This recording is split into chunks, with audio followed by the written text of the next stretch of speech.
एक पुराना जंगल था।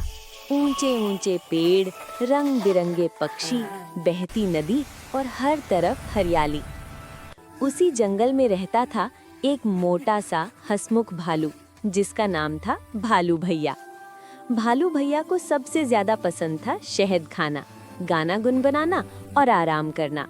वो हमेशा कहता, जिंदगी का असली मजा तो खाने, गाने और मस्ती में है।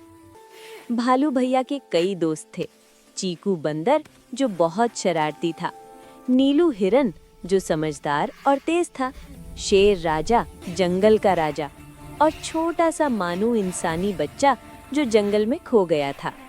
मानू को भालू भैया बहुत प्यार करता था। वो उसे कहानियां सुनाता, फल खिलाता और खतरे से बचाता। एक दिन भालू भैया नदी के किनारे लेटा हुआ था। पेट भरा था, आंखें बंद थीं और वो गाना गुनगुना रहा था। तभी नीलू हिरन दौड़ता हुआ आया। भालू भैया, बड़ी मुसीबत है। भालू ने आंख खोली। अरे नीलू, पहले बताओ, शहद मिलेगा या नहीं? नीलू बोला, जंगल में सूखा पड़ने वाला है, नदी का पानी कम हो रहा है, हमें सबको इकट्ठा होकर कुछ करना होगा। भालू भैया जम्हाई लेते हुए बोला, अरे छोड़ो ना, बारिश आ ही जाएगी। और फिर वो सो गया।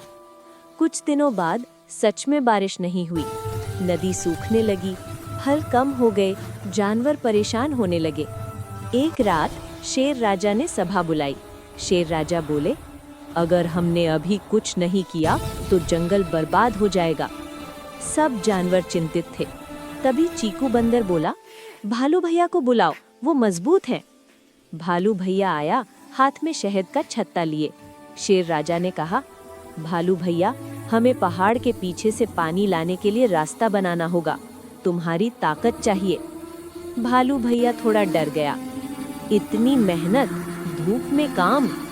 तभी मानू आगे आया और बोला, भालू भैया, आपने ही मुझे सिखाया था कि दोस्त मुश्किल में हो तो मदद करनी चाहिए। भालू भैया चुप हो गया। उसे अपनी बातें याद आ गईं। उसने गहरी सांस ली और बोला, ठीक है, अगर जंगल बचेगा तभी तो शहद और गाने रहेंगे। अगले दिन से सब जानवर मिलकर काम करने लगे। हाथी पेड़ हटाने लगे, बंदर रस्सियां लाने लगे, हिरन रास्ता दिखाने लगे और भालू भैया, वो अपनी पूरी ताकत से चट्टानें हटाने लगा। पहली बार उसे थकान हुई, लेकिन जब उसने देखा कि सब उस पर भरोसा कर रहे हैं तो उसे अच्छा लगा। वो गुनगुनाने लगा, मेहनत भी मस्ती है अगर साथ दोस्त हों। कई दिनों की मेहनत के बाद पहाड़ के पीछे का पानी जंगल तक पहुंच गया। नदी फिर से बहने लगी, पेड़ हरे हो गए, जानवर खुश हो गए। सब ने भालू भैया को घेर लिया। शेर राजा बोले, आज जंगल तुम्हारा धन्यवाद करता है। मानू ने भालू भैया को गले लगा लिया। भालू भैया की आंखों में आंसू थे, लेकिन चेहरे पर मुस्कान। भालू भैया बोला, मैं समझ गया हूँ, सिर्फ अपने लिए जीना आसान है, लेकिन दूसरों के लिए जीना ही असली खुशी है।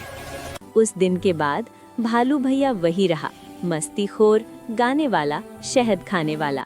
लेकिन अब वो जिम्मेदार और सच्चा दोस्त भी बन गया था और जंगल फिर से खुशहाल हो गया।